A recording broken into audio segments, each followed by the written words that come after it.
نہ میں وہابی نہ میں بابی، میں ہوں مسلم علمی کتابی، نہ میں وہابی نہ میں بابی، میں ہوں مسلم علمی کتابی، نہ میں وہابی نہ میں بابی، میں ہوں مسلم علمی کتابی۔ علی بھائی نیکسٹ کوشچن دانش بھائی کی طرف سے تھا، جو کشمیر انڈین آکوپائڈ کشمیر سے تھے۔ وہ کہہ رہے تھے کہ اہل حدیث کا جو سلفی فرقہ ہے ان کو کیسے سمجھائیں گے کہ وہ بھی اب فرقہ بن چکے ہیں؟ ان کو کیسے سمجھائیں؟ جس طرح باقیوں کو سمجھانا ہے، ان کو بتائیں کہ یہ سلفی قرآن و حدیث میں کہاں لکھا ہوا ہے۔ سلف آپ کس کی نسبت سے کہتے ہیں اپنے آپ کو؟ سلف کہتے ہیں وہ لوگ جو گزر چکے ہیں۔ ہم خلف ہیں، اسی لیے کہا جاتا ہے فاتحہ خلف الامام، امام کے پیچھے۔ وہ سلف آگے گزر چکے ہیں اور ہم ان کے پیچھے پیچھے جا رہے ہیں۔ ان سے کہیں گے سلف پہلے بتائیں یہ سلف ہے کون، یعنی جو ہم سے آگے گزر چکے ہوئے ہیں لوگ، وہ کن لوگوں کو آپ سلف کہہ رہے ہیں؟ تو وہ آپ کو بتائیں گے کہ جی ہم سلف سے مراد جو ہے وہ محدثین کو اور فقہا کو لیتے ہیں۔ ویسے وہ یہ کہہ ہی رہے ہوتے ہیں، وہ ابن تیمیہ کو سلف مان رہے ہوتے ہیں۔ ابن تیمیہ تو سلف ہے ہی نہیں ہے۔ ابن تیمیہ ان کے سلف تو ہو سکتے ہیں، باقی وہ مسلمانوں کے سلف تو نہیں ہے۔ اس کی وجہ ہے کہ وہ تو 728 ہجری میں فوت ہوئے ہیں۔ اسلاف تو اصل وہ ہیں جو پہلے 300 سال میں آتے ہیں، صحابہ، تابعین اور تبع تابعین۔ جو بخاری مسلم میں حدیث ہے سب سے بہتر میرا زمانہ، پھر ان کا جو مجھے دیکھتے ہیں، پھر ان کا جو ان کو دیکھے، پھر ان کا جو ان کو دیکھے۔ صحابہ، تابعین اور تبع تابعین، وہ آلموسٹ پہلے 300 سال کا بنتا ہے عرصہ۔ تو سلف سے مراد وہ لوگ ہیں، اور ان میں بھی اگر کسی کی کوئی رائے ہے تو وہ سب سے پہلے یہ دیکھا جائے گا کہ صحابہ کرام جو ہے ان کی کیا رائے ہے، کیونکہ امت میں سب سے بڑے سلف تو صحابہ ہیں۔ وہ ایسے سلف ہیں جن کو نبی صلی اللہ علیہ وآلہ وسلم کی صحبت نصیب ہوئی ہے، اور صحابہ میں بھی سب سے بڑے سلف جو ہیں وہ ہیں خلفائے راشدین، جن کے بارے میں اسپیسیفکلی نبی علیہ السلام کی حدیث ہے، باقی کسی شخص کے بارے میں نہیں ہے۔ اسپیسیفکلی وہ خلفائے راشدین کے بارے میں، علیکم بسنتی وسنت الخلفاء الراشدین المہدیین، تم پر میری سنت اور میرے خلفائے راشدین ہدایت یافتہ کی سنت لازم ہے۔ یہ جو ایک جعلی روایت پیش کرتے ہیں نا میرے صحابہ ستاروں کی مانند ہے، یہ جعلی جھوٹی گھڑی ہوئی روایت ہے۔ اگر یہ بات مان لی جائے تو صحابہ کرام کے کئی تفردات ہیں، آپ ان کو ٹھیک مان لیں گے۔ صحیح بخاری میں ہے کہ ابن مسعود معوذتین، آخری قرآن کی 2 سورتوں کو، قل اعوذ برب الفلق اور قل اعوذ برب الناس، کو قرآن کا حصہ نہیں مانتے تھے۔ بخاری مسلم میں آتا ہے ابن مسعود جو ہے وہ رکوع میں گھٹنوں میں ہاتھ نہیں رکھتے تھے، بلکہ دونوں گھٹنوں کے درمیان تطبیق کرتے تھے۔ منسوخ شدہ عمل کے اوپر حضور کی وفات کے بعد بھی عمل کرتے تھے، اور سختی سے دوسروں کو بھی اس پہ عمل کرواتے تھے، لیکن صحابہ نے ان کا یہ فتویٰ قبول نہیں کیا۔ تو اگر سارے صحابہ ستاروں کی مانند والی روایت کو صحیح مان لیا جائے تو یہ جو خلاف سنت یا کسی شخص کی لا علمی کی وجہ سے اس کے اعمال امت میں جاری ہوئے ہیں، تو وہ کس طرح ہم ایکسیپٹ کریں گے؟ کبھی بھی نہیں ایکسیپٹ کریں گے۔ صحابہ کا اجماع ہو جاتا ہے، خلفائے راشدین اس لیے ہو جاتا ہے کہ ان کا کوئی بھی کام اجماع صحابہ کے بغیر نہیں ہوتا، کیونکہ پبلکلی رپورٹ ہو جائے گا اور وہ اپنے اس ڈیسیژن سے پیچھے ہٹ جائیں گے۔ اب بخاری میں حدیث ہے، مسلم میں بھی ہے کہ حضرت عثمان نے جب حج تمتع پہ بندی لگائی تو مولا علی نے ان سے اختلاف کیا۔ انہوں نے کہا میں رسول اللہ کی سنت کسی شخص کے کہنے پہ نہیں چھوڑ سکتا، اور انہوں نے حج اور عمرہ اکٹھا کیا، تو خلیفہ راشد سے اختلاف کیا۔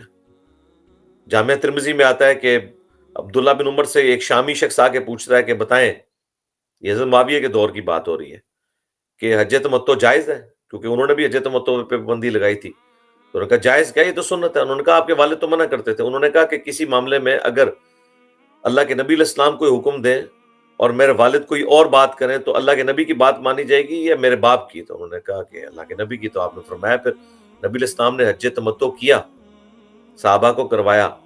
تمتع اس اعتبار سے کیا کہ قران تو انہوں نے کیا تھا نا، حج اور عمرے کو اکٹھا کیا تھا۔ اصل مسئلہ یہ تھا کہ حضرت عمر نے اور حضرت عثمان نے اپنے دور میں اس کے اوپر بندی لگائی تھی۔ میں نے اس کے اوپر بڑی تفصیلی گفتگو کی ہے، مسئلہ 197، جس میں نے بتایا تھا کہ آپ کے امام تو شیعی کوئی نہیں ہے، خلفائے راشدین سے بھی اگر کہیں پہ کوئی مسئلہ مس ہینڈل ہوا ہے تو ان کو بھی بیک فوٹ پہ جانا پڑا ہے قرآن و سنت کی روشنی میں، کہ واضح ہے یا ایھا الذین آمنوا اطیعوا اللہ واطیعوا الرسول واولی الامر منکم، لیکن ساتھ ہی کہا گیا کہ اللہ رسول کی اطاعت اور حکمران کی کرنی ہے، لیکن فَإِن تَنَازَعْتُمْ فِي شَيْءٍ فَرُدُّوهُ إِلَى اللَّهِ وَالرَّسُولِ، اگر حکمران سے بھی جھگڑا ہوگا تو فیصلہ اللہ اور اس کے رسول سے کروانا ہے، عز وجل وصلی اللہ علیہ وآلہ وسلم، یعنی آج کی ڈیٹ میں قرآن و سنت۔ تو اہل حدیث حضرات سے کہیں کہ آپ سلف کس کو مانتے ہیں؟ سلف تو ہیں خلفائے راشدین، ان کے بعد صحابہ کرام۔ صحابہ میں اور خلفائے راشدین میں اگر اختلاف ہوگا، ہم خلفائے راشدین کے فتوے کی پیروی کریں گے جو اجتماعی طور پہ ہوگا، انڈیویجول نہیں۔ تو دیکھیں پھر یہ کیسے سلف سے بھاگیں گے؟ یہ آپ کو لا کے اپنے بزرگوں کے فتوے بتائیں گے، انہیں سنیں جی، پھر پہلے آپ سلف کا فتویٰ سنیں۔ سب سے پہلے سلف تو ہمارے ہیں اللہ کے نبی علیہ السلام۔ صحیح بخاری کی حدیث ہے 2812، عمار تجھے ایک باغی جماعت قتل کرے گی، تو انہیں اللہ اور جنت کی طرف بلائے گا، وہ جماعت جہنم کی طرف بلائے گی۔ یہ بخاری میں بھی حدیث موجود ہے 2812 اور 447، اور مسلم میں 7320 7321 7322، یہ حدیث ہے ابو سعید خدری سے ہے، ام سلمہ سے ہے۔ تو ان کو بتائیں کہ آپ بتائیں نبی علیہ السلام کی بات ماننی ہے یا بعد والوں کی؟ آپ بتاؤ یہ باغی جماعت کون سی ہے؟ ہمارے عباد الاسلام بھائی جب اہل حدیث علماء کو فون کر کے پوچھتے ہیں کہ بتائیں باغی جماعت کون سی ہے، تو آپ دیکھیں وہ کیسے ان کو غصہ آنا شروع ہوتا ہے۔ وہ کہتے ہیں جی یہ فلاں کتاب پڑھ لیں جی، بھائی بتاؤ کون سی ہے وہ باغی جماعت، سیدھی سی بات ہے، آئیں بائیں شائیں بتاؤ کس رضی اللہ عنہ نے، کس رضی اللہ عنہ کے کہنے پر یا اسے سپورٹ کرنے کے لیے عمار بن یاسر رضی اللہ عنہ کو شہید کیا، جن کے بارے میں سنن نسائی میں حاکم میں حدیث ہے کہ عمار سر کے بالوں سے لے کر ناخنوں تک ایمان سے پر ہے۔ تو ہمارے سلف تو یہ ہوئے، عمار بن یاسر سلف ہوئے جن کے پیچھے نبی علیہ السلام کھڑے ہیں۔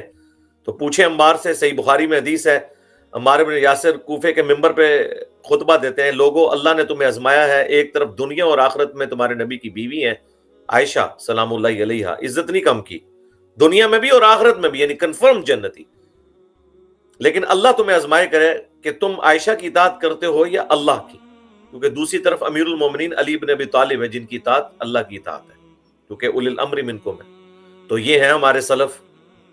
اب ہمیں کوئی احمد بن حنبل کا یا کسی اور امام کا لا کے فتویٰ نہ دیں، ہم تو عمار بن یاسر کو سلف مانتے ہیں، کیونکہ احمد بن حنبل کا سلف کون ہے؟ عمار بن یاسر۔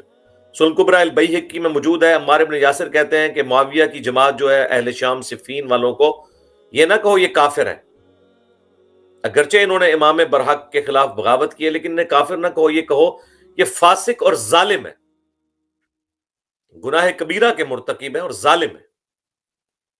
تو ہمارے سلف تو یہ ہیں۔ پھر سب سے بڑھ کر علیکم بسنتی وسنت الخلفاء الراشدین المہدیین، تم پر میری سنت اور میرے خلفاء راشدین کی سنت لازم ہے۔ حضرت عثمان کے مخالفین کو تو یہ کہتے ہیں جی باغی اور بلوائی، پتہ نہیں کیا کیا نام رکھتے ہیں۔ تو حضرت علی کے مخالفین کون ہیں؟ وہ خلیفہ راشد نہیں تھے؟ جبکہ ان کے بارے میں تو اتنی احادیث موجود ہیں۔ اور میرا کربلا والا ریسرچ پیپر 5B، عربی میں بھی، اردو میں بھی، انگلش میں بھی، ہندی میں بھی، بنگلہ زبان کے اندر بھی، ساری زبانوں کے اندر، بڑی بڑی 5 زبانوں میں آ چکا ہوا ہے، وہ آپ پڑھ کے دیکھیں تو آپ کو حقائق سارے کھل جائیں گے۔ یہ سلف کے نام سے بھی بھاگیں گے، انہیں کہ ہم سلف کو ماننے کے لیے تیار ہیں، لیکن صحابہ اور اہل بیت ہیں ہمارے سلف، اور آپ کے جو خلف ہیں نا، یعنی ان کے بعد آنے والے لوگ، اگر وہ کوئی ایسی بات کرتے ہیں جو صحابہ اور اہل بیت کے خلاف ہے تو ہم آپ کے اس سلف کو نہیں مانتے۔ کیوں؟ جب وہ اپنے سلف صحابہ اور اہل بیت کو نہیں مان رہے تو تواڈے سلف تے شاہی کوئی نہیں، کیونکہ ہم تو ان کے سلف کو مانیں گے۔ ٹھیک ہے، جس طرح اہل حدیث ہی جو ہے وہ کہتے ہیں جی امام حنیفہ جو ہیں وہ اگر تابعی بھی ہیں، سپوز ویسے تو تبع تابعی ہیں، تب بھی ہم دیکھیں گے قرآن و سنت میں اور صحابہ نے کیا کہا ہے۔ تو بھائی اس معاملے میں ہم یہی دیکھیں گے نا کہ قرآن و سنت کیا کہتا ہے، نبی علیہ السلام اور خلفاء راشدین کیا کہتے ہیں، عمار بن یاسر کیا کہتے ہیں، کہ ابن تیمیہ کو ہم دیکھیں گے یا احمد بن حنبل کو دیکھیں گے، اس طرح تو نہیں دیکھا جائے گا۔ تو میرا خیال ہے اس کے بعد سلف کا نام لینا چھوڑ دیں گے۔